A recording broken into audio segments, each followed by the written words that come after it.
Ay! Lumaban ka, Sophia! Lumaban ka! Ayusin mo yung sagot mo, day, ha? Basta, direct to the point. And with a strong. And with a strong. Kuragan, oy. Kagwapa dyan. Kalma lang. Question number three.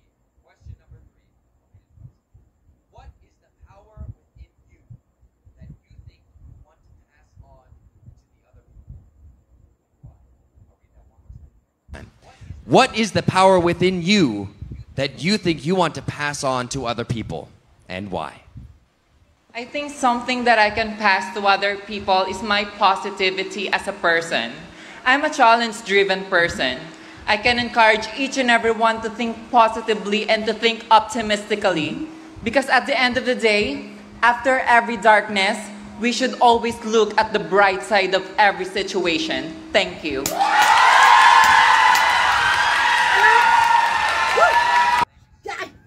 May laban, karag! So ayun mga karag-karag, yung naging reaction ko sa naging sagot ni Philippines sa Miss International Queens 2024. Grabe, kahit bubo ako, naintindihan ko yung sagot niya. Ayun, sakit ka kung kamunta kapalakpak, dyan ko pinatudo eh. Pina-1/4 jud. Akala ko makapasok tayo sa top 3 sa kanyang naging sagot. Daimpas galore.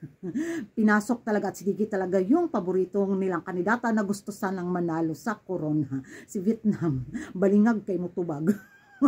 Daimpas. Wa jud. nag second runner up. Kay nakulangan oy. Kuan kay ba?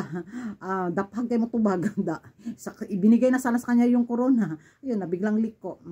So, kung matandaan niyo, sinabi ko rin sa last vlog ko na isisingit talaga nila si Thailand. Pero may laban naman si Thailand, maganda naman.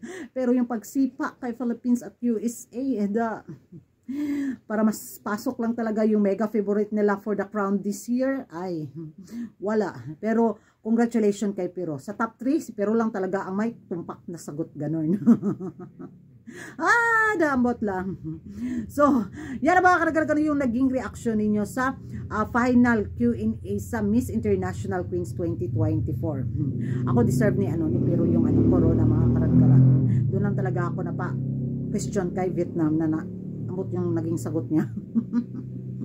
And thank you for watching mga karag-karag. Congratulations pa rin sa ating pambato na nakapasok tayo sa top 6, diba? Nilaban talaga ni Sophia, ni Inday Sophia, mga karag-karag. Pero yun, kapalaran niya talaga na hanggang top 6 lang. So, ay, pagkaigang sa kalibutan dyan. Nakatulog ko eh. Thank you for watching and don't forget to like and subscribe. Kuragan karag, ang babaeng lagi nagkarag-karag. And bye-bye.